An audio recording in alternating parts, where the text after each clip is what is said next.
Bienvenidos jóvenes con pecados en hombros. Les saludo, irán siendo acompañados por su servidor Frederick. Les tenemos golpes, sillazos y gritos de furia gratis, mas ese no es el caso. Sean bienvenidos al blog del pecado más peligroso. Disfruten. Esta vez no hay fuego. ¿No les ha pasado que miran un anime y sienten que están viendo lo mismo pero con diferente nombre? ¿Un guión prefabricado que es lo mismo exactamente? ¿Donde los personajes carecen de sentido y de originalidad? Donde el cliché y el recicle toman el mando de la situación y por defecto ya sabemos qué va a pasar en la historia. Ese momento en que dices joder, pero si es lo que acabo de ver. Y resulta que es como una plantilla copy-paste personalizable en el mundo del manga anime generación tras generación. Sí, nosotros también lo hemos sentido y es por eso que decidimos hablar de qué vuelve a un anime genérico, y si esto tiene relación con los personajes y su historia. Empecemos definiendo la palabra base en este video genérico. Esta hace referencia a lo que es general o a un conjunto de elementos del mismo género. En resumidas palabras, tiene que ver con algo que es común. Y básicamente dicha definición ahorra la típica explicación de la palabra en el contexto que se desarrollará, que obviamente en esta ocasión será la industria del anime.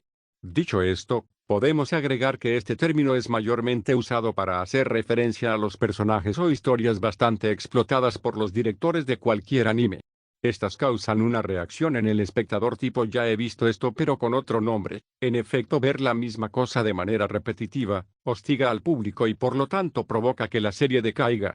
En fin, recapitulando, la palabra genérico está directamente relacionado con algo típico y generalizado, que se puede expresar en diversos contextos, como en este caso se expondrá su participación en los personajes e historia de un anime. Ya sabiendo qué es lo genérico y todo ese lío, para identificar una historia de este estilo no hace falta mucha complicación por la única razón de que es tan sencillo. Si ya has visto una cantidad apropiada de animes, esta clase de historias pueden variar, pues lo típico no solo está en un género, también en otros. Por ejemplo, shoujos, harem, inverso igual, ecchi, fantasía. Añado que estos géneros, y demografía al principio, son los más repetitivos.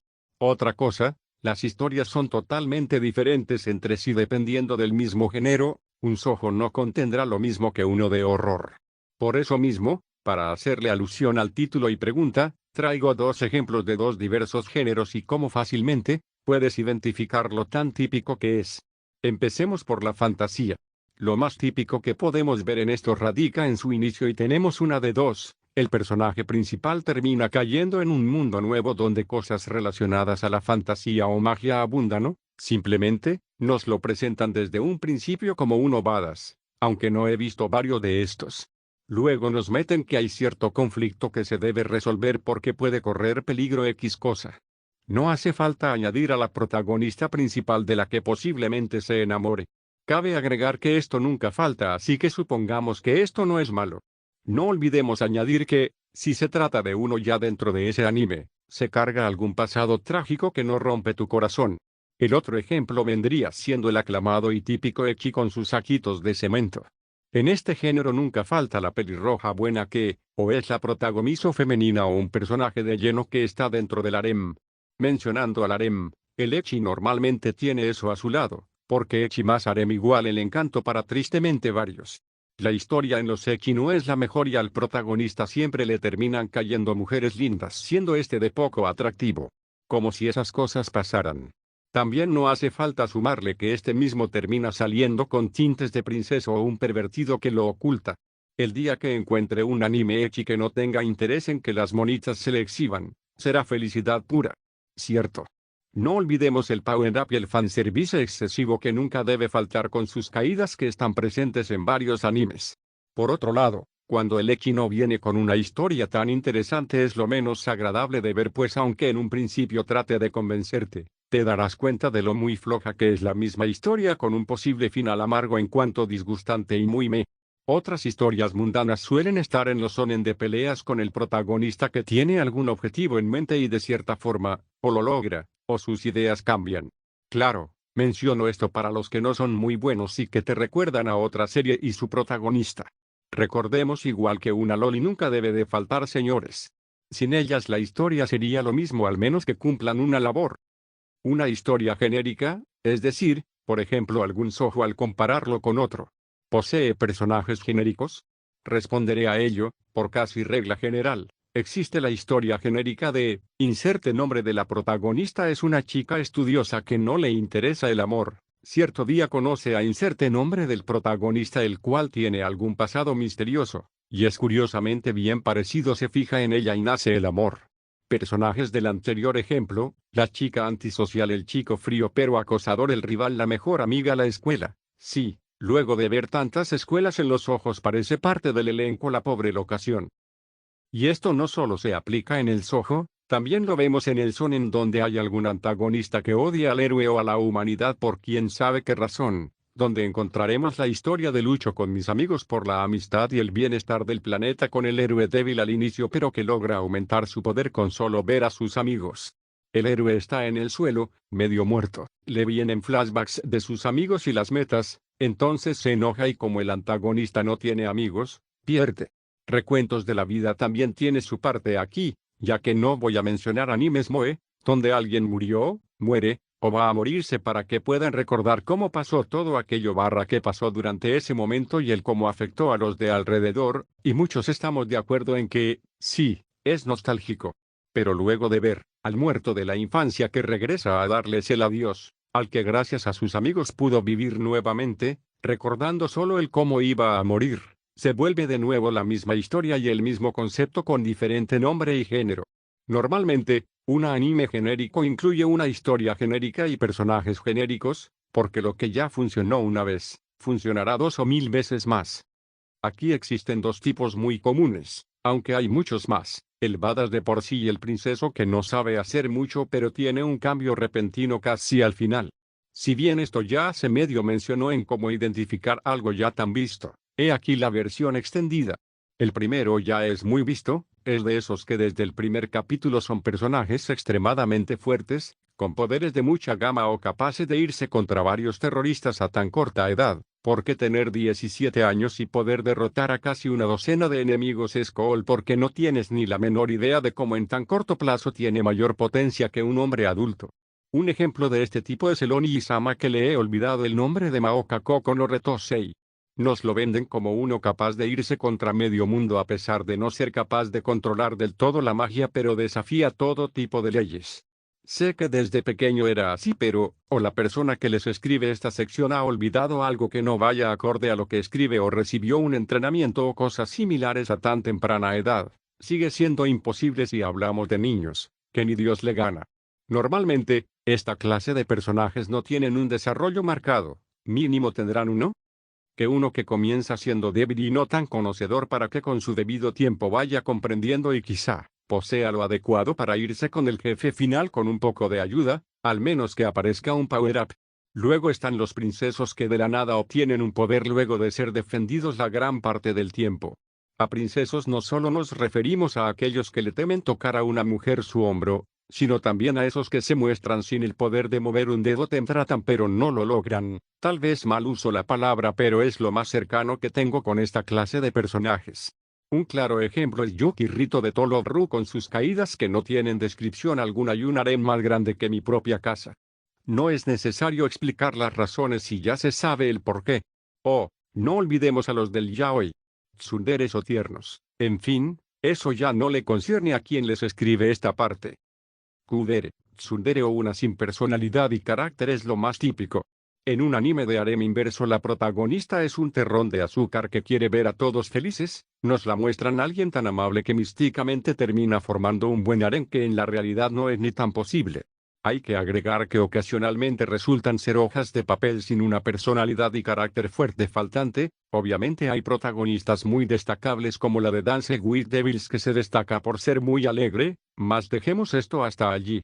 Un claro ejemplo de la típica protagonista rodeada de chicos guapos que ni al caso es la tan odiada como Yui en su anime de vampiros que te pintan todo como si fuera lo más normal que te exijan sangre y te dejen en mal estado. ¡Qué lindo! Yui es una demostración de personaje sin carácter que a pesar del daño que recibe por esos hombres no se atreve a buscar un escape. Su personalidad no es algo de otro mundo. Sin embargo, la cosa con ella hubiera marchado bien si se toma en claro que en el juego puede pasar de ser tan así a ser una yandere. Si te muestran un personaje como Komori, Si piensas bien te recordará a otra un poco diferente. Por otro lado, contamos con la kudere o la fría y seria chica del anime que se guarda algo y termina siendo crispada. No hay mucho que añadir de estas por lo me que son. Le sumo que varias así hacen cosas algo importantes o influyen en el protagonista. Un ejemplo sería Yusuria Inori, siendo una de las principales y una de las causas de que Su termine envuelto en todos los acontecimientos. Otro tipo de personajes es la tsundere que nunca falta. Las vemos lanzar patadas y golpes a lo loco para que luego por una cosilla terminen más rojas por un tomate. Claro, esa es su parte dere. Es aquí cuando uno se da cuenta que a las Tsun las pintan como unas locas que solo saben tirar patadas, gritarte vaca a cada maldito rato y resultar ser algo importante o realizar algún acto guay si se trata de animes con peleas de por medio o algo más. No olvidemos que la mayoría de tsunderes resultan ser personajes con apariencia de niñas menores de 13 y de vez en cuando con tintes moe. No siempre hay justificación para su personalidad explosiva. Lógicamente no digo que todas de este arquetipo sean iguales, es más claro que al agua que habrán personajes así pero realmente llamativos y que no anden lanzando patadas y repitiendo el típico vaca o haya una razón para tanto enojo. Un ejemplo podría ser la de este Punto y Coma Gate, claro. No puedo decir más sobre ella si tan solo he visto 5 episodios que no es de esas tan vistas. Sí, a nosotros como espectadores nos ha pasado ver X anime y decir quiero ver un anime similar y terminar viendo otro anime que bien podría ser la continuación del primero. Y eso es lo que mueve a las compañías e incluso mangakas. Es como tener dos opciones, la primera es algo que de seguro van a aceptar y la otra es algo novedoso pero que no se sabe a ciencia cierta si será aceptado por ese mismo elemento. Y sin querer se vuelve un círculo vicioso. Donde el espectador ve una serie, la acepta, busca una similar, la acepta, busca otra. La casa animadora o el mangaka miran los números en aumento por aceptación, crean cosas similares, las lanzan, espectador en busca de algo similar lo consume, el mangaka o la casa animadora ve el aumento. Y se vuelve un ciclo infinito de ganancias y conformismo. ¿A qué me refiero? No es seguro monetariamente lanzar algo que no sabe si será una entrada o una salida de dinero. Se sabe que si algo funciona, se explota hasta la saciedad. Se exprime y aprovecha hasta la última gota de eso para obtener ganancias seguras y fáciles sin arriesgar nada. Esto no solo pasa en el manga o anime, también lo podemos observar con las canciones del verano que tienen el mismo efecto. Lo miras por primera vez, te gusta pero no encanta, lo miras 3 veces más y estás en un limbo de me gusta, me encanta, 10 veces que lo miras y ya no es nada sorprendente, 20 veces y lo odias a morir. O simplemente lo odias desde que empezó. Igual pasa aquí, no hay término medio en odiar barra amar estos animes copia en masa. Pero no digo que esté mal, es necesario y hasta cierto punto, un mal necesario pero, ¿realmente hay un límite? ¿O debería, mejor dicho, haber un límite para esto? Tomemos como ejemplo la oleada de moe que nos lanza Yoani, es barato, el público lo consume y deja ganancias. Pero llegó el punto en que la gente comenzó a cansarse de la moda moe y dejó de consumir ese tipo de animes. Sin embargo, algo que funciona, siempre funcionará por ello. Es necesario el genetiquismo siempre y cuando se busque un éxito sin esfuerzo acompañado de un fandom a gusto, claro está. A mí me pasa lo mismo. La razón es porque veo que el 90% de los animes son lo mismo, el fanservice sin sentido, la chica tetona, el chico que la toca por accidente, los harem sin trama alguna. Una vez que encontrás un anime bueno resulta que está incompleto, entonces pocas ganas quedan de mirar animes. No es que no guste, en realidad el anime nos encanta, al menos a mí me emociona ver mis favoritos, cuando sacan otra temporada de alguno que me guste o cuando encuentro una joyita escondida. Pero hoy en día es complicado encontrar una buena historia que nos devuelva la emoción. Fue un gusto hacer este video. Gracias por ver o oír. De regalo, un sillazo con una silla de metal y un incendiado de casa.